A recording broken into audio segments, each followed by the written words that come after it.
no entendemos los tiempos de Dios, pero también no hemos entendido la fiesta del Señor, en el cual el Nuevo Testamento dice que son sombras proféticas de cosas por venir. Las profecías en las fiestas del Señor, presentado por Michael Root. Shalom, este es Michael Root en los jardines de Ofel en Jerusalén.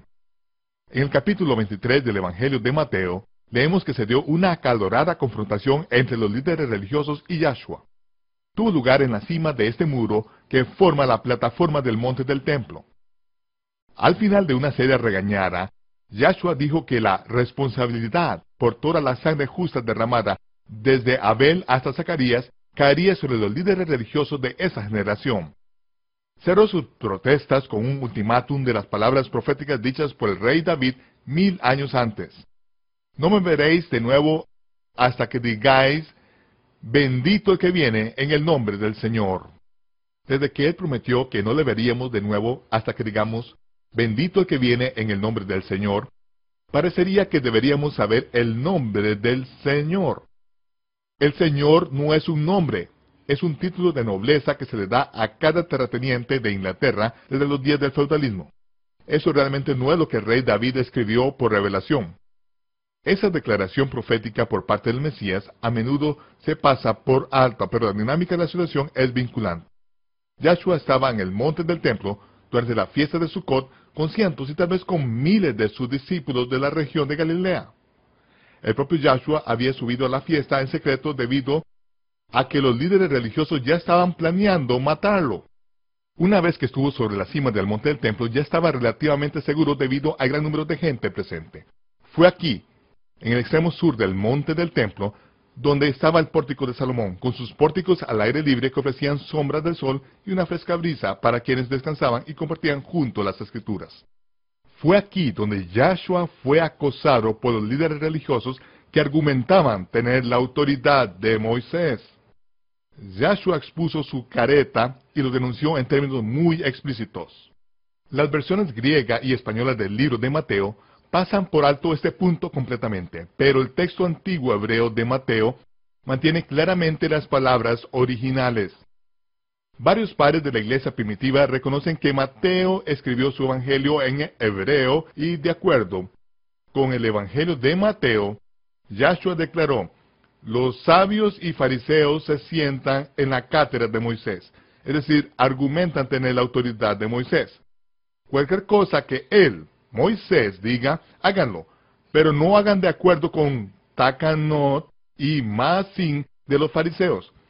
Takanot se refiere a las leyes hechas por el hombre que anulan la Torá, y Maasim son precedentes legales que cambian la Torá.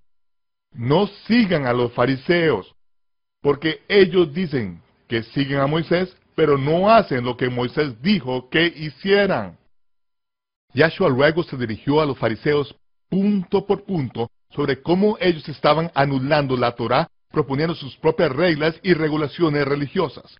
Él públicamente puso al descubierto su autoridad usurpada y expuso su engaño ante la multitud reunida. Finalmente dio su ultimátum a los religiosos que habían perdido el colmillo. No me verán de nuevo hasta que digan. Y él salió apresuradamente del templo con sus discípulos detrás. Los discípulos estaban muy incómodos con lo que acababa de suceder e intentaron cambiar el tema señalando hacia algunas remodelaciones arquitectónicas recientes a los edificios del templo. Pero el Mesías no estaba dispuesto a cambiar de tema. En lugar de eso dijo, sí, miren todos esos maravillosos edificios y recuerden cómo se ven, porque les digo que no va a quedar piedra sobre piedra. Todos estos maravillosos edificios en la cima del monte del templo van a ser derribados. Los discípulos quedaron sorprendidos. Sabían que destruir el templo significaba que la tela nacional de Israel sería rota en sus costuras. Se quedaron mudos. No abrieron más su boca hasta que se sentaron al lado del monte de los olivos, al otro lado del valle del Cedrón. Luego preguntaron, ¿cuándo sucederán todas estas cosas? ¿Y cuál será la señal de tu venida? El Mesías contestó, cuidado, escuchen que nadie os engañe. Él informa a sus discípulos que las cosas se van a poner peor, pero que lo peor por venir sucederá antes de su retorno. Hay muchos tiempos difíciles en el futuro que traerán a la humanidad al borde de la destrucción hasta que finalmente digamos, bendito es el que viene en el nombre de... Únase a nosotros en los estudios de televisión de Lester Summerall, donde se grabó esta presentación multimedia. Esto es Profecía Bíblica 101. Ahora, episodio número 4 de una serie de 26 partes sobre las profecías de las fiestas del Señor, el nombre del único Dios verdadero. Esta es la historia cuando se apareció el Mesías en medio de ellos y les dijo, Shalom, Shalom, paz. Las Escrituras dicen que luego les abrió el entendimiento en la Torá y los profetas, todos los ketubín, los demás escritos relacionados con lo que acababa de cumplir. Él abrió su entendimiento. La palabra entendimiento en griego es la palabra sunesis. La palabra sunesis se describe en la literatura griega como el punto en el cual se juntan dos ríos. En los Estados Unidos, el Monongahela y el Allegheny se juntan en Pittsburgh, y en ese punto se convierten en un río poderoso, Ohio. Eso es una sunesis. Toda nuestra vida hemos tenido estas diferentes corrientes en nuestra mente. Hemos leído los evangelios y otra literatura, y hemos puesto toda esa información en nuestra mente. Ahora, conforme aprendemos acerca de las fiestas del Señor, vamos a poder ver todas esas cosas que en un tiempo parecían estar desconectadas, que usted no sabía cómo juntar, ahora se juntarán como un río poderoso. Esto cambiará su vida porque usted tendrá sunesis. Usted tendrá entendimiento porque el Ruach HaKodesh, el Espíritu Santo, le dará ese entendimiento conforme le ilumina estas escrituras. Ahora, estas escrituras dicen que la ley o la Torá contiene una sombra de las cosas buenas por venir. Incluidas en la Torá está lo básico que tenemos que aprender. Esa es la razón de por qué llamamos a esta sección Profecía Bíblica 101. Vamos a ir justo al principio. Usted verá cómo estas cosas ahora tienen sentido conforme regresamos a las Escrituras. Y empezamos con Jeremías en el 16, versículo 14, y encontramos, por lo tanto, vienen días, dice el Señor, yo traeré a los hijos de Israel de la tierra del norte y de todos los países a donde los había desterrado. Y dice, oh Señor, fuerza mía y fortaleza mía, refugio mío en el día de angustia. El día de angustia se refiere a los últimos días, cuando Israel regrese a su propia tierra. En ese día, en el día de angustia, cuando los gentiles regresarán a Israel desde los confines de la tierra y dirán, la palabra dirán es un poco débil aquí, porque lo que realmente dice es que clamarán con arrepentimiento. En los últimos días, cuando se profetiza que los gentiles regresarán a Jerusalén desde los confines de la tierra y clamarán en arrepentimiento. De veras que nuestros padres heredaron mentiras, nuestros padres han heredado vanidades y cosas que no aprovechan. Si sus padres heredaron mentiras, entonces lo que le pasaron a usted sería mentiras también. ¿No sabrían? Ni usted tampoco, porque fueron heredadas. Fueron heredadas, se la pasaron a usted. Recuerden que Esteban dijo, nuestros padres recibieron los oráculos vivos para darnos a nosotros, y acerca de la herencia de los gentiles dice, han heredado mentiras, por lo tanto se arrepentirán y exclamarán, hemos heredado mentiras, hemos heredado cosas que no aprovechan. ¿Se hará el hombre dioses para él que no son dioses? Eso es lo que ha sucedido. Conforme empiezo a describir a Ishtar, la diosa de la fertilidad, el resto del mundo reconocería que se trata de la diosa babilónica de la fertilidad. Sin embargo, el nombre Ishtar se pronuncia libremente en las iglesias, aunque hay un mandamiento de Dios que dice, no permitirán que el nombre de otros dioses salga de vuestra boca. Es un mandamiento registrado. En Deuteronomio, Dios también ordena, no aprendan los caminos de los gentiles, no aprendan la manera en que sirven a sus dioses y luego me adoren de la misma manera y digan que es para mí. Y agrega, es una abominación. Es una de las palabras más duras del idioma hebreo. Significa completamente repugnante, repulsivo, asqueroso, podrido y vil. Eso es lo que Dios dice que es. Si usted aprende las maneras de los gentiles y hace las mismas cosas diciendo que es para Dios, esto realmente le repugna. Alguien dirá, bueno, Eso no es lo que significa. Bueno, yo no le adoro a usted, así es que importa lo que significa para usted. Lo que significa para Dios es lo único que cuenta. Y si Él lo llama repugnante, vil y asqueroso, yo sugiero que se alinee con Dios y los llame de la misma manera. No importa si a los miembros de su familia no les gusta lo que usted está haciendo, a menos que ellos sean dioses. Esos miembros de la familia, al igual que usted, deberían estar haciendo la voluntad de Dios. Por lo tanto, debido a que los gentiles claman arrepentidos, he aquí, yo, Dios, por esta vez haré que ellos, los gentiles, conozcan lo que significa y entiendan. Haré que los gentiles conozcan por experiencia mi mano y experimenten mi poder. Y ellos, los gentiles, en los últimos días sabrán que mi nombre es el Señor. Eso es lo que dicen algunas versiones. Pero cada vez que usted vea en mayúsculas S-E-N-O-R en las escrituras, siempre se refiere a la manera que se traduce del nombre hebreo Yod, Hei, Vav, Hei, que es el nombre del Señor, Yahweh, el santo nombre de Yahweh, el cual no se debe pronunciar en vano, ni pronunciarlo para la propia gloria suya, ni para nuestros propósitos. Se trata del nombre de Dios, Yahweh. Dice que en los últimos días Dios hará que los gentiles clamen en arrepentimiento para conocer su nombre.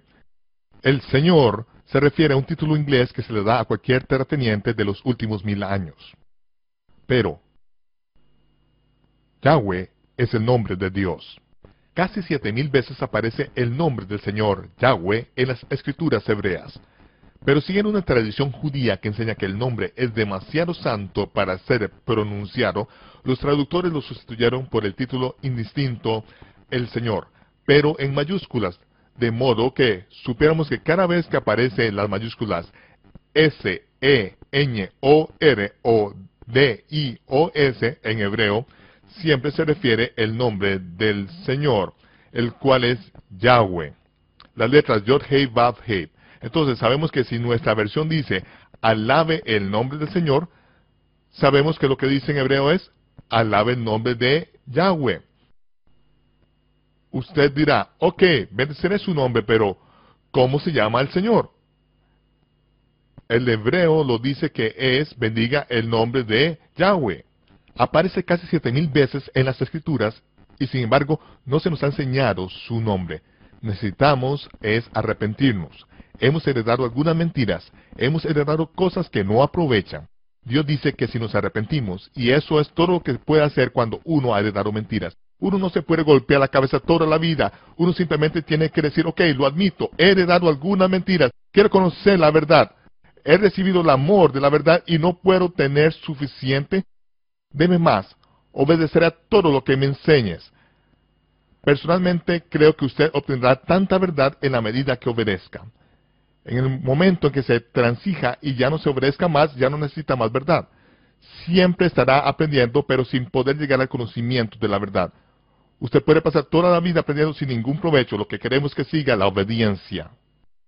Cuando en las Escrituras se lee, aleluya, lo que dicen las Escrituras en hebreo es, alabe el nombre de Yah. Yah es la forma corta poética del nombre Yahweh. Cuando usted dice aleluya, usted está diciendo la alabanza sea para Yah o Yahweh. En hebreo, los nombres tales como Mateo, que en realidad es Matityahu, con el acento en Yah, como es el caso en todos los nombres hebreos. No es Isaías, es Yesiyahu. Contienen la secuencia Yah, que es la manera en que el nombre de Dios pasó a otras lenguas. Yeshiyahu. En lugar de Jeremías, en hebreo es Yermiyahu, con el énfasis en Yah. Cuando se trata del nombre que el ángel Gabriel le dio a Miriam y a Joseph para que le pusieran al Mesías, el hijo de Miriam les dijo, llamaréis su nombre Yahshua, con énfasis en Yah, como es el caso de todos los nombres hebreos. Yah, que es la forma corta poética de Yahweh, Yeshua, una forma corta de Yeshua, que significa salvación. Yahshua, entonces significa Yahweh, nuestro Dios, es nuestra salvación. De modo que cada vez que usted pronuncia el nombre Yahshua, está declarando que Yahweh, nuestro Dios, es nuestra salvación. Toma un poco de tiempo acostumbrarse a pronunciar Yahshua, puesto que estamos más familiarizados con el nombre de Jesús. Pero Yahshua es un nombre bello. Lo llamaré Jesús de modo que la gente sepa de quién estoy hablando, pero cuando me dirijo a él lo llamo por su nombre verdadero, Yahshua, y él lo agradece. Quisiera mostrarles este cuadro porque Josefo explica que en la mitra de los sacerdotes aparecen 4 letras. Son 4 semiconsonantes o semivocales del hebreo. Yod, He, Vav, Aleph. Todas se pueden usar como consonantes y como vocales. Yod, He, Vav, He, como vocales se pronuncian diferente en cada consonante. Esa es la razón de por qué se escuchan nombres diferentes para Yahweh y Yahshua. Muchos han pedido una aclaración a este punto. Al lado izquierdo, bajo el hebreo, usted puede ver que dice Yod. Justo por debajo está Hey, y luego Vav, y luego Hey. La transliteración en inglés muchas veces es YHWH. En griego se hizo la transliteración como Iota, Alfa, Omicron, Upsilon y Epsilon. Estas son las 5 vocales en griego. Se pronuncia Yahweh, Yahweh, Yahweh. En inglés, la Yod correspondería a Y o J. La J fue registrada en inglés en 1630. La versión King James fue publicada en 1611. La letra J fue incluida en 1630, inmediatamente después de la I, porque la J tiene el sonido A y la J tiene el sonido Ya. Aún hoy en día, nombres tales como Jorgensen se pronuncian Jorgensen. No pronuncian Jones, dicen Jan. La pronuncian correctamente con sonido Ya. No hay sonido Ya en hebreo. De modo que cada vez que se encuentra una J en la Biblia, la pronunciación correcta debe ser Yah. Así es como pronuncian fonéticamente. Yod, He, Vav, He. Fonéticamente se pronunciaría correctamente Yahweh. Yahweh. Donde Yod es la Ya, He es A, Vav es como una vocal U, y He, E. Yahweh, Yahweh. No literalmente Yahweh, sino Yahweh. Ahora, así es si se toman los sonidos vocálicos de Yod, He, Vav, He, y se usan como consonantes, y luego se toman las vocales de la palabra Adonai, que en hebreo significa Señor, y se intercalan entre las consonantes, y el resultado es un nombre híbrido, Jehová, Jehová, que en inglés, por supuesto, lo pronunciamos mal como Jehová, porque naturalmente los americanos siempre pronuncian mal la J. El nombre híbrido Jehová, así es como ha aparecido su versión inglesa. Pero es un nombre híbrido. Y los judíos askenazi pronuncian el nombre Yahvé, cambiando la Vav en un consonante, pero se pronuncia como lo hacen los judíos sefarditas, los judíos españoles, cuya pronunciación es reconocida mundialmente como la más original por parte de los estudiosos. Entonces se debe pronunciar al original Yahweh. Este nombre nunca se debe tomar a la ligera. El Hashem, que significa el nombre, es Yahweh.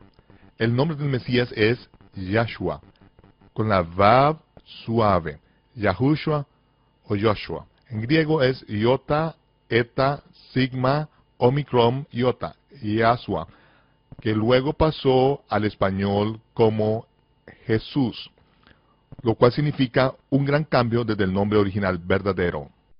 Esto es meterse en un poco de detalles Pero su nombre es tan importante que Dios dijo: los he sacado de la esclavitud de Egipto con mano poderosa, de modo que el mundo sepa que mi nombre es Yahweh. Esa fue la razón por la cual Dios sacó a Israel de Egipto, mostrando su inmenso poder y destruyendo los carros de Faraón y su ejército en el Mar Rojo, de modo que el mundo entero supiera que su nombre es Yahweh. Luego les dio el mandamiento: no tomarás el nombre de Yahweh tu Dios en vano. Debido a esto se desarrolló una tradición de que el nombre era demasiado santo para ser pronunciado. Pero así como los profetas hablaron antes del cautiverio de Babilonia: ustedes no han enseñado mi nombre a la gente. Ustedes, Coanín, ustedes sacerdotes, no han enseñado mi nombre a mi pueblo, sino que les han enseñado a invocar a Baal. En hebreo, Baal simplemente significa el Señor. Es un título indistinto. Es el término que Sara se refería a su esposo Abraham. Baal lo llamaba Señor. Es un título indistinto. Esto era lo que los sacerdotes le estaban enseñando a la gente.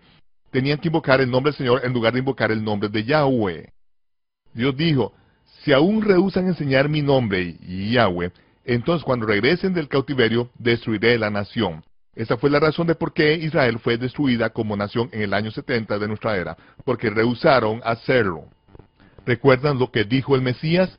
No me volverán a ver de nuevo hasta que digan: Baruch haba Bashem Yahweh. Bendito el que viene en el nombre de Yahweh. Lo citó correctamente, usó el nombre, pero debido a la tradición religiosa, los líderes religiosos se pusieron contra él porque estaba pronunciando el santo nombre. Pero él dijo: no me volverán a ver de nuevo hasta que digan Baruch haba Bashem Yahweh. Entonces, puesto que él dijo que no lo volverían a ver hasta entonces, sugiero que nunca tomemos el nombre en vano, sino que digamos: bendito el que viene en el nombre de Yahweh. Él también dijo: no he venido en mi propio nombre, he venido en nombre de mi Padre, en el nombre de Yahweh, y ustedes no me recibieron. Si no me reciben, hay otro que viene en su propio nombre, a él recibirán. Esa es la advertencia, la que debemos escuchar y adherirnos. Y entendiendo que en Zacarías leemos: en el día de aflicción, 10 gentiles se asirán del borde del manto de un judío y dirán: iremos contigo, sabemos que Dios está contigo. ¿Qué es este borde del manto? Es el canaf, el tzitzit, que está en el extremo de la vestimenta. Dios nos dijo en el monte Sinaí que debíamos ponernos esto en el extremo de nuestros vestidos. Es una tira en la que se debe haber un solo hilo azul. Un tejelet. Este azul tejelet es el propio color del piso del gran trono de Dios. Ese es el azul de zafiro, de mar, sobre el cual subieron los 70 ancianos a la montaña y cenaron ante Yahweh, en el lugar santo, arriba en el monte Sinaí. Dijo que nos pusiéramos esto en el extremo de nuestros vestidos, que recordemos siempre guardar sus mandamientos. ¿De qué manera nos recuerda? Nos recuerda que siempre estamos en su presencia, aun cuando no lo veamos. Dios dice que lo pongamos sobre nuestra vestimenta para que recordemos sus mandamientos. Nos puso en medio de la ruta de comercio del mundo, de modo que, a medida que la gente pasa por nuestro país, pregunte: ¿qué es eso? Preguntarían por qué lo usamos. Siempre tenemos que estar listos para dar una respuesta a cada hombre que pregunta la razón de la esperanza que está en nosotros con temor y temblor. Dice que los últimos días, cuando los gentiles clamen en arrepentimiento, se tomarán del tzitzit de un judío y dirán: enséñanos, enséñanos. Sabemos que los oráculos vivientes de Dios le fueron encomendados a ustedes. Enséñanos. Sabemos que los oráculos vivos de Dios son asombros de las buenas cosas que están por venir. El profeta Malaquías dijo: el sol de justicia se levantará con sanidad en sus alas. Aquí la palabra traducida como alas es kanaf, que significa tzitzit en los bordes de su vestido. Los rabinos entendían que el sol fue creado en el cuarto día de la creación, así el Mesías aparecería en el cuarto día milenial o cuarto milenio. Y de hecho, el 15 de Tishri del 3999, Yahshua de Nazaret nació con menos de 18 meses para que acabara el cuarto milenio, el propio milenio en el cual se esperaba que llegara. Fue al propio final de ese milenio Y eso nos muestra algo muy importante. Dios no solo es omnisciente, sino que también es lento. Esperó justo al final antes de enviar a nuestro Salvador. Vemos eso tantas veces en nuestras vidas. Así como los rabinos enseñaban que el sol de justicia aparecería en el cuarto día, el Mesías aparecería en el cuarto día, y ese Mesías vendrá con sanidad en su tzitzit, en los bordes de su vestido. Así que los evangelios ahora nos dan el cuadro de cuándo se cumplió esta profecía en particular. Michael Rood regresará en tan solo unos momentos. Muchos autores se han encargado de detallar las profecías mesiánicas que cumplió Yahshua. No importa la forma completa en que intenten hacerlo, la mayoría de los sabios occidentales pasa por alto la profecía relacionada con el sol de justicia que surgirá con sanidad en sus tzitzits en el borde de su talit. Casi todos los cuadros proféticos del Mesías contemplados en las fiestas del Señor son pasados por alto debido a que las fiestas del Señor son extrañas para la mente occidental, que ha estado empapada en las tradiciones paganas en celebración del dios sol comunes en la iglesia moderna. Al igual que la mujer israelita enferma, quien echó mano de su vestimenta, confío que usted también pueda dejar sus tradiciones muertas y agarrarse del borde de la vestimenta de Yahshua, y experimente su poder sanador. Lo invitamos a que se una a nosotros nuevamente la próxima vez para el episodio número 5 de la serie de 26 partes sobre las profecías de las fiestas del Señor. El Mesías viene con sanidad en sus alas. Este es Michael Rood desde Jerusalén, deseándoles Shalom, paz. Nos vemos cuando se despeje el humo.